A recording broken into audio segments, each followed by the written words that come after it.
Hello पिला माने केमिति अछ। आज आम तृतीय श्रेणी गणित मजार वस्तु रु आकृति जानिबा। आम घरे व्यवहार करता विभिन्न प्रकार जो वस्तु गुड़िक अच्छी से वस्तु गुड़िक आम तार आकृति गुड़िक जानिबा। सब वस्तुर गुड़े गुड़े आकृति थाए और तार नाम थाए। ठीक अच्छे पिले बापांक सहित लीजा और रोजी सर्कस खेल देखा गले। टिकेट काटी खेल देखिले। सर्कस रे हाथी बॉल खेलुथिला। सर्कस रे हाथी बॉल खेलुथिला। बर आकार गोलाकार। बर आकार गोलाकार। एही प्रकार वस्तु को गोलक कहा जाए। एही गोलाकार को गोलक कहा जाए। बापा कहले भालू दुई हाथ में कौन कौन धरिछि देख। यही आकृतिर वस्तु को सिलिंडर कहा जाए। भालू जहाँ धरिछि ता होछि सिलिंडर आकृति बोली कहा जाए। रोलबाड़ी सिलिंडर रो आकृति। हठात रोजी कहिला बापा देख कुकुर किपरि बाक्स ऊपर बसी आइसक्रीम खाउछि। रोजी कहिला बाक्स ऊपर कुकुर केमिति आइसक्रीम खाउछि। बाबा कहले कुकुर जो बाक्स ऊपर बसिछि ता हेउछि आयतघन आकृति। हमर बाक्स होछि आयतघन आकृति।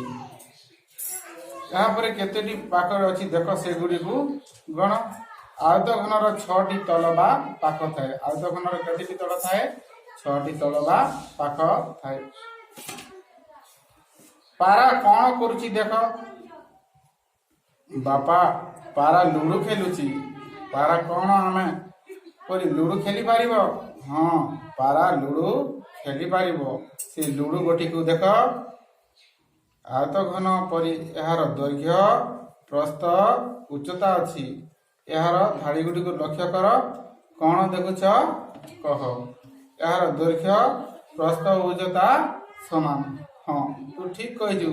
जो घन वस्तुर धार मानकर दैर्घ्य समान ताहाकू समघन कहा जाए।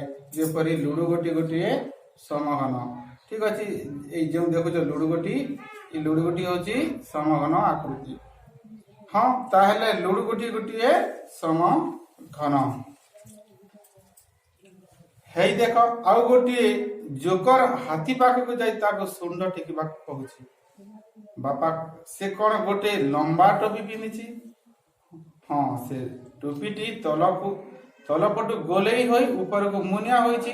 से मुनिया वस्तु एक प्रकार वस्तु कोन बोली कहा जाए। कौन कोन बोली कहा जाए। देखुछ ए वस्तुटी होछि कोन।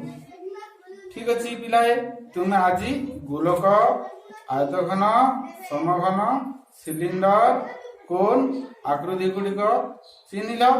आसंता करी तुम खातार एगुड़ी एभली क्यों क्यों जिनिस तुम घरे अच्छी से आकृति गुड़िक तुम खातार लिखि आनिब। एवं कागज रे सिलिंडर कोन तैयारी करी आनिब।